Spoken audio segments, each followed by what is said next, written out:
South Wales, May 6th, 2001. 31-year-old Jason Williams hasn't been seen for 12 days. And he certainly would have been in touch at least by phone. Police arrest 2 men, secure witnesses, and obtain damning DNA evidence. But this is no open and shut case. There was no body. Could Jason still be alive? With the police unable to find him, his family turned to a local psychic. But will the hard science of the police or supernatural skills find Jason first?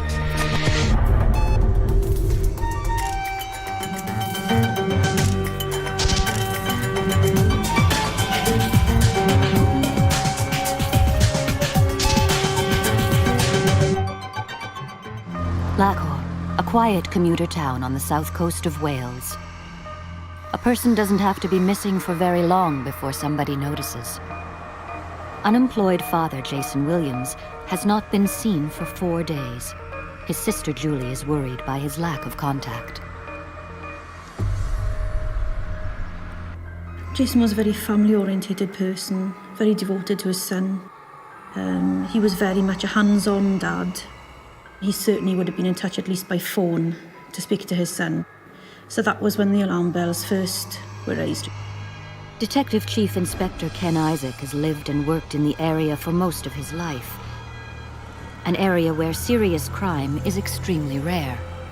A missing person report in relation to Jason Williams commenced in the village of Lahore. There were general house-to-house investigations and speaking to his family and associates. So we expected from the early stage of the missing person inquiry that he would be found within a week or so. Most missing persons in the UK are found within 3 days. After a week, the police still have no definite leads. The family grows desperate. Leaving messages on his mobile phone for him. Obviously, every time the phone rings, you wonder, is it the police ringing with news? But everybody kept an open mind that perhaps he's gone visiting somebody out of the area.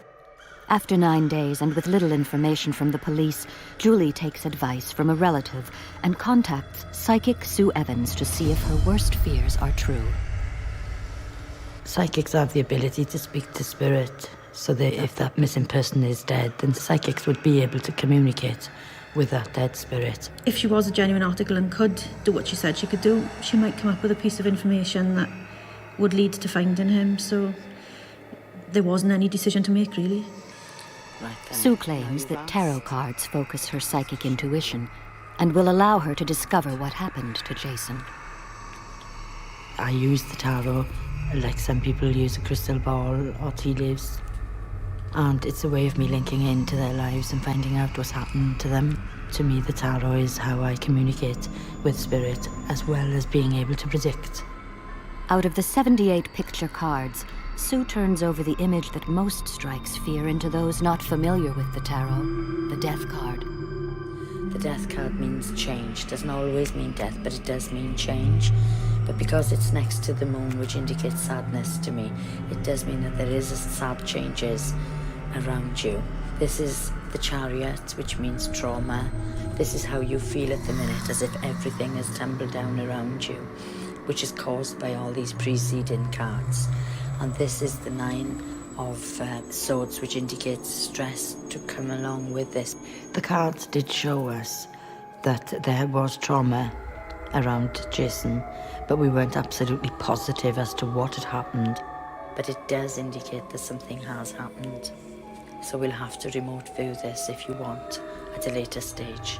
Usually if people have, as she put it, gone over, she can pick them up fairly quickly. But I think you are always aware as well that there are charlatans out there that will prey on people's grief and make claims that are not true. You know, it's not going to be cut and dried. It's one of those situations that it may take a while to get to the bottom of. Sue says she can sense a disturbance around Jason, but is unable to contact him in the spirit world. This is a ray of hope to Julie that her brother may not be dead after all. 12 days after his disappearance, Sue tries to contact Jason again. She figures that where one psychic has failed, 2 will succeed. She calls upon her sister Kathleen. We're asking Spirit to help us to find what happened to Jason. Sue uses remote viewing, an unproven phenomenon that psychics claim allows them to witness events from a spirit's point of view. We ask for protection and a gold light around us to help us work.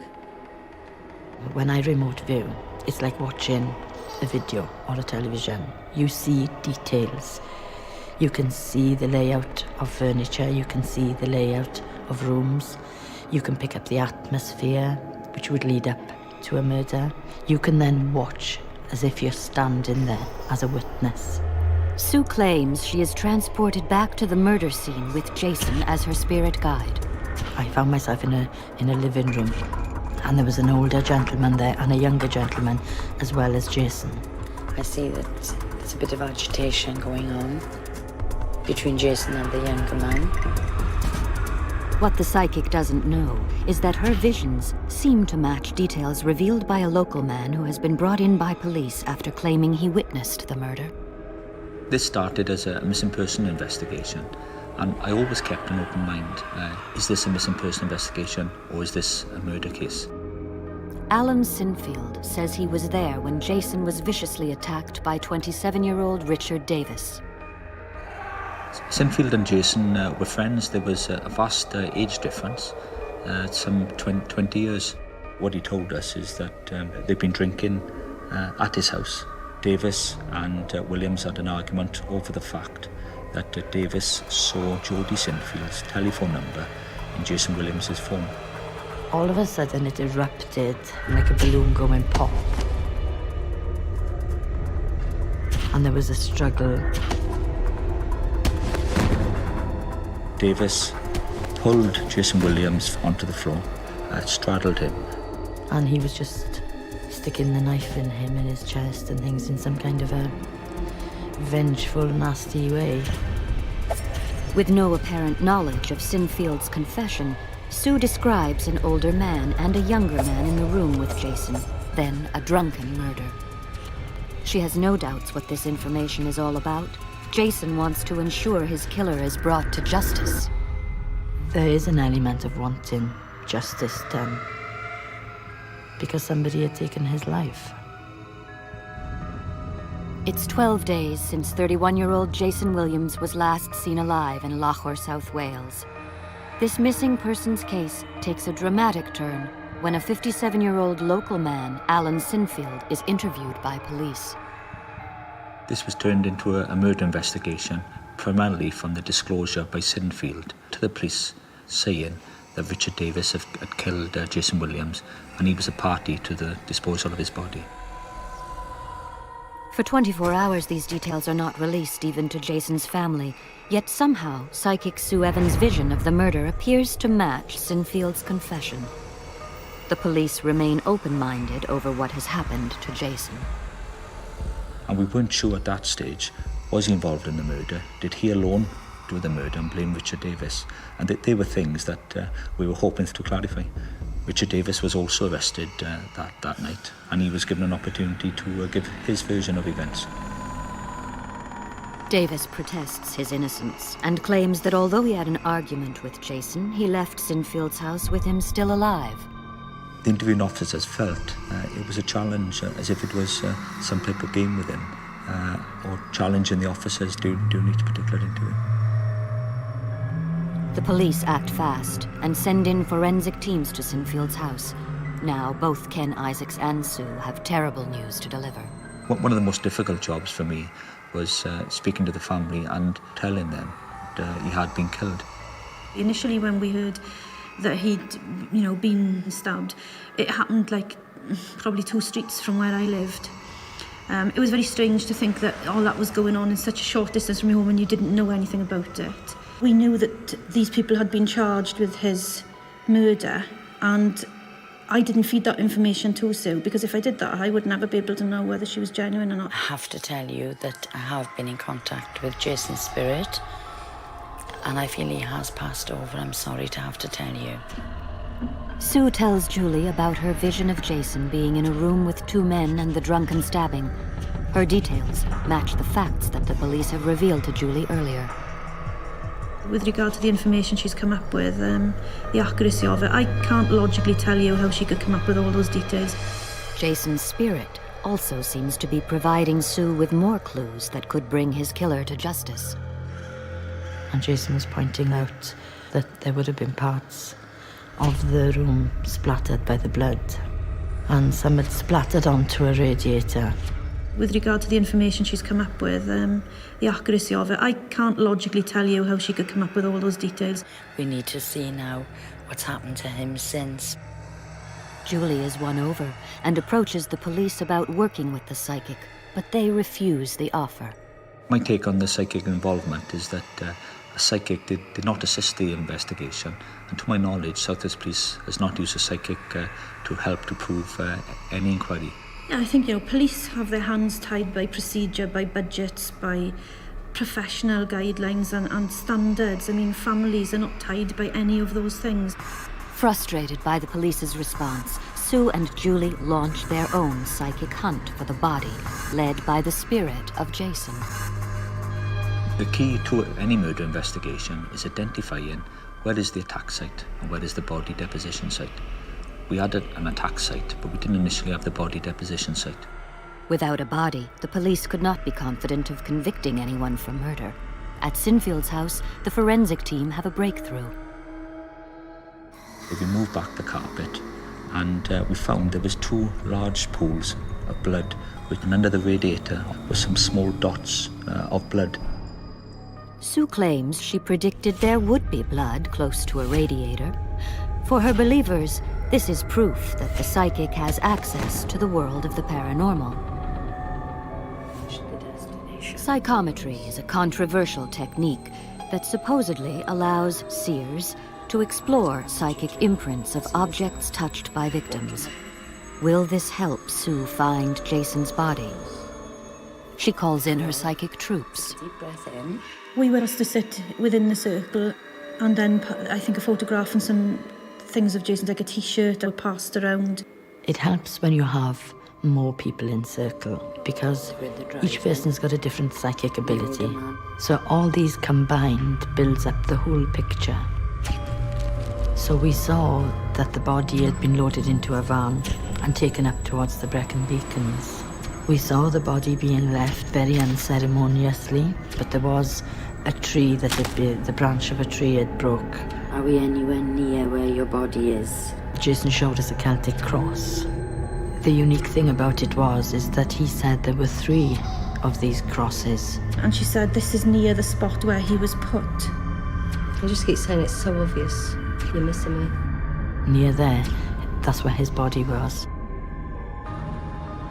South Wales, May 2001. The race to find the body of murder victim Jason Williams is on. Police detain 2 local men, Alan Sinfield and Richard Davis. Sinfield has pointed the finger at Davis, but he maintains his innocence. Whatever they say may be irrelevant. DCI Ken Isaac knows that without Jason's body, a murder conviction is practically impossible.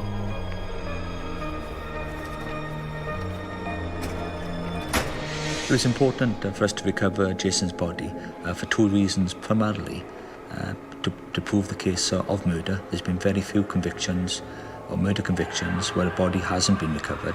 And secondly, for the family, so they could have closure on the case.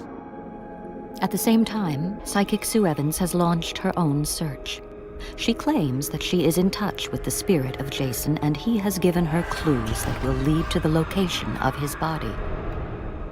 Where we were in terms of the jigsaw at this stage was that we had more pieces to put together to build the whole picture. We needed to know where the body might be to help find Jason. Jason's sister is convinced by Sue's powers and asks the police to use her supernatural skills. But in the UK, busy murder investigation teams often discount the work of psychics. While Sue and Julie embark on their own hunt for more clues, the police act upon Sinfield's admission that he helped Davis dispose of the body. Following Richard Davis killing Jason Williams, they wrapped his body up in black plastic bags. And he and Sinfield went around the Brecon Beacons looking for a place to dispose of Jason's body. Assigned this near impossible task of finding Jason's body in over 500 square miles of moorland is search expert John Williams. The area is so big, Unless we had some indication as to where Jason was, then we were literally clutching at straws. What the police have that Sue doesn't is the help of one of the men who dumped Jason's body.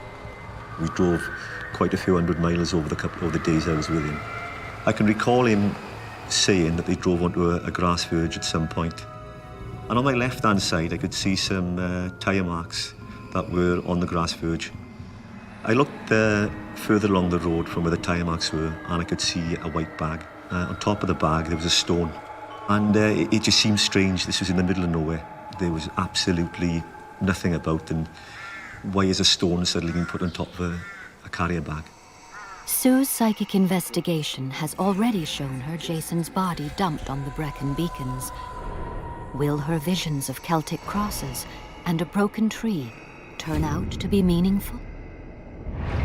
The first thing I saw at this point, I could see that this area was flattened, and that was quite obvious. You could then see the tree trunk here, and you could see that some bark was removed from the main sort of trunk area. It just looked as if somebody put their foot in it. I was more than satisfied that this was a scene, more than satisfied. As Sue predicted, it seems that Jason has been dumped near a broken tree. Now police meticulously search for his body or further evidence. It was literally a shoulder-to-shoulder, slow-time search from the roadway into where I felt Jason was placed. We'd heard that they'd actually sealed off an area in Brecon and forensic teams were searching it. For 12 hours, police search experts painstakingly examine an area that is almost the size of a football pitch. Miraculously, they discover a human hair. He came up trumps because his hair was found interwoven with grass and bracken. For that particular scene, to find his hair was fantastic. I think at that point we were hoping that they would find him. The hair is sent off for DNA testing to secure a match with Jason. After 24 hours of searching, the police are forced to acknowledge the worst. There was no body. I carried a cursory search, but there was no body. It was quite frustrating, really, when they came away empty-handed. Amazingly, Sue's vision of the broken tree has turned out to be accurate, but somebody has been back to the site and Jason's body is gone. Without it, a murder conviction is a near impossible task for the police. Over the following months, the police scour the Brecon beacons using helicopters, dive teams, and sniffer dogs, every method available to them, except the powers of a psychic.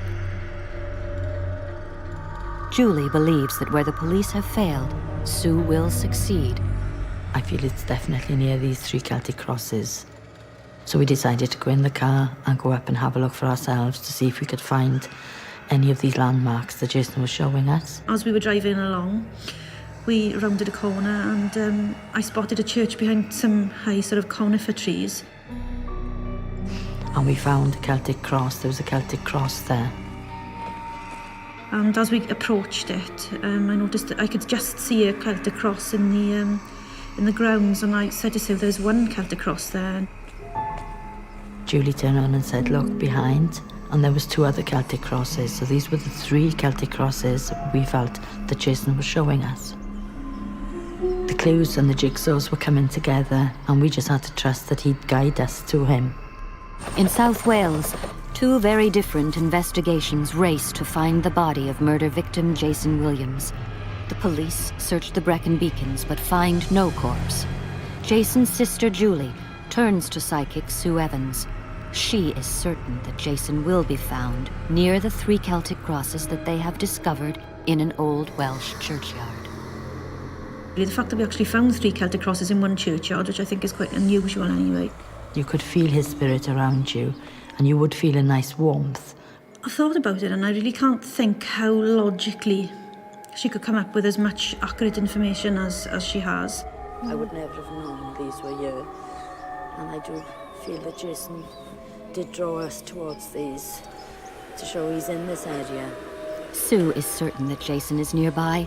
Julie supplies the police with the psychic's vision, but they prefer not to act on information allegedly from beyond the grave. So I'm used to them being skeptical I'm used to not being acknowledged by some of them, even when what I've set out to do has happened. But I feel Julie did feel a lot of frustration because she'd be going there and saying, well, look, we're doing this, we're doing that, why aren't you helping?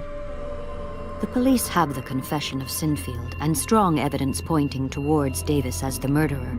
But without Jason's body, taking Davis to court is risky. A conviction secured without a body is virtually unprecedented. My understanding that there's been less than a dozen convictions in British judicial history, or it was at that stage, for a conviction of murder without a body. So we were mindful of that. The police meticulously pieced together a package that aims to prove that Jason is dead even without his body. It includes vital information from the crime scene. We got an interpretation to the blood. There was a large pool of blood, so anyone who would have lost that amount of blood would have been seriously ill at that particular time. So that helped to support the fact that Jason Williams didn't leave the scene that night. The hair discovered in the forest comes back with a DNA match with Jason. What Sinfield was saying all along seems to be true. Then detectives interview Davy's girlfriend, Jody Sinfield, and she confirms that he admits to stabbing Jason. The police decide to gamble on the skills of their forensic team, and in February 2002, Davis and Sinfield are put in front of a court of law. Sue's claims that she has spoken to the spirit world will also be put to the test. It was spooky, for want of a better word. As I say, when certain things were coming up, you could actually feel the hairs on the back of your neck going up. Julie claims that Sue continued to provide her family with visions of the murder, including details of the part that Davis played, the nature of the attack, and how Jason's body was moved. Now this information corresponds with what Julie hears in court. They realised that a lot of the information that I'd given them was accurate, bang on. This proved that I was on the right track all the way through. Julie did go back to see the police and say, well, Sue had told us all this before it came out, and yet you still refused to let her in on this. The thorough police investigation leaves no room for doubt. Sinfield gets 2 years for perverting the course of justice. Richard Davis is found guilty of Jason Williams' murder and sentenced to life. He continues to appeal against this judgment. We were satisfied and pleased, obviously, with the fact that we had done a thorough investigation. But my thoughts are with the family of Jason Williams. It's over 4 years since the trial. Jason still has no grave. His grieving family can only pay their respects at a memorial near the site where he was originally dumped. Jason seems to have accepted things a lot better as the years have gone on. He seems to have a little bit more acceptance of what's happened to him, but the drive is just as strong.